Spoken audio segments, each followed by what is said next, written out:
Hi. అయితే నేను ఇంతకుముందు నిన్న నైట్ ఒక వీడియో చూసిన. ఆ వీడియో చూసిన తర్వాత నాకు అనిపించింది, ఇట్లా మనుషులు ఇంత దారుణంగా తయారైతురేంటి? ఒక ఐఫోన్ కోసం ఐఫోన్ ఈఎంఐ కట్టాలని వాళ్ళ నాన్నని అడిగితే, వాళ్ళ నాన్న డబ్బులు ఇయ్యనందుకు ఆ పోరాడు చచ్చిపోయాడు. ఎంత దారుణమైన విషయం అంటే, అతడు ఆళ్ళ అమ్మ ఈఎంఐ కట్టలేదని ఆళ్ళ ఇంటి పక్కనే పెద్ద కొండ ఉంటే, ఆ కొండపైకి ఎక్కిపోయి 3 గంటల సేపు ఇది కొండ అనుకో. ఈ కొనాకు నిలబడి, ఇక్కడ నిలబడి నేను చచ్చిపోతా. నాకు ఈఎంఐ కట్టానంటే, కడతాం రారా నాయనా అని 3 గంటలు అట్లే ఉన్నాడు.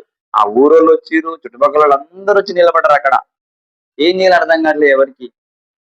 ఆళ్ళమ్మ అయితే కింద పడి ఏడుస్తుంది, మొత్తుకుంటుంది. అరే వద్దురా నాయన చనిపోకురా అని.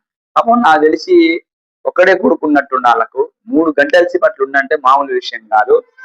తర్వాత వాళ్ళ నాన్న వచ్చిండు. పాపం ఆయన జాబ్ నుంచి డైరెక్ట్‌గా వచ్చినట్టుండు. బ్యాగ్ కూడా ఉంది చేతికి. బ్యాగ్ కూడా అట్లే ఉంది ఏసుకొని వచ్చినట్టుండు. వచ్చి "నువ్వు వద్దు నేను కడతా" సంథింగ్ ఏదో చెప్పే ఉంటారు కంపల్సరీ.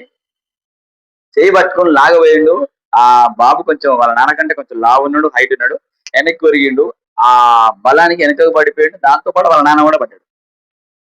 ఇది చూసి వాళ్ళమ్మ ఆమె కూడా దుఃఖించింది. ఇప్పుడు చూడు ఉట్టి పుణ్యానికి అతను, వాళ్ళ నాన్న, వాళ్ళ అమ్మ కుటుంబం మొత్తం చచ్చిపోయారు. ఖాళీ ఒక ఫోన్ ఈఎంఐ కట్టాలని చెప్పేసి. ఒక ఫోన్ కోసం. అంటే ఆ ఫోన్ ఈ రోజు కాకుండా రేపు కడతారు. వాళ్ళ నాన్న ఎట్లైనా కష్టపడుతుండు పాపం. ఒక్కడే కష్టపడుతున్నట్టుండు చూస్తుంటే అర్థమవుతుంది వీడియోలో. అలాంటప్పుడు నువ్వు పని చేసుకొని బ్రతికి సంథింగ్ ఎక్కడ పని చేసుకున్నా కూడా కనీసం 5,000, 6,000 ఇయ్యరా? ఒక 10,000 ఇవ్వరా ఏదైనా షాప్‌లో పని చేసుకుంటే? ఆ వచ్చిన పైసలు కూడా కట్టుకోవచ్చు. కట్టకుండా ఇంక ఈఎంఐలు కట్టకుండా ఎంతమంది చేసుకున్నారు? ఎంతమంది లేరు? రేపు కడతామని చెప్పుకున్నా కూడా సరిపోద్ది. కానీ ఆ పోరాడు అట్లా లేడు.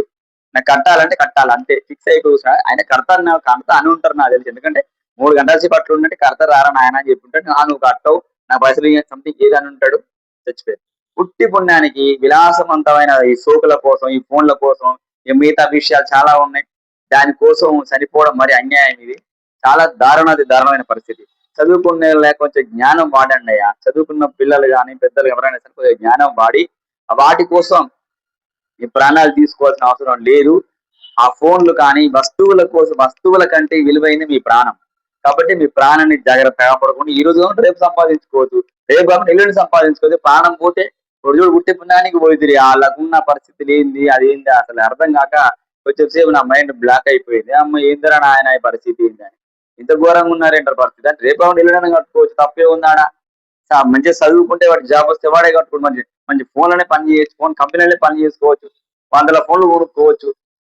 కానీ అవేం ఆలోచించకుండా పిచ్చారులో ఒకటే నాకు కట్టాలి అంటే నాకు ఫోన్ కావాలి అంతే. మైండ్ మొత్తం ఫిక్స్ అయిపోయి చేస్తే ఎట్లా? ఇప్పుడు కాకుండా రేపు అనుకోవచ్చు, రేపు ఎల్లుండి కొనుక్కోవచ్చు. దాని ఏముంది?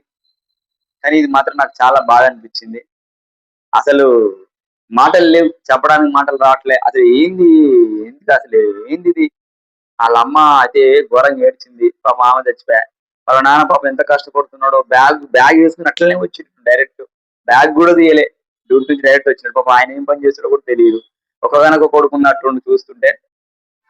మంచిగా స్పెట్స్ కూడా ఉన్నాయి. బానే చదువుతట్టున్న పోరడు గూడా. కానీ అమాయకునిలా ఉన్నాడు. వాడి ఫ్రెండ్స్ లేనట్టున్నారు నాకు తెలిసి.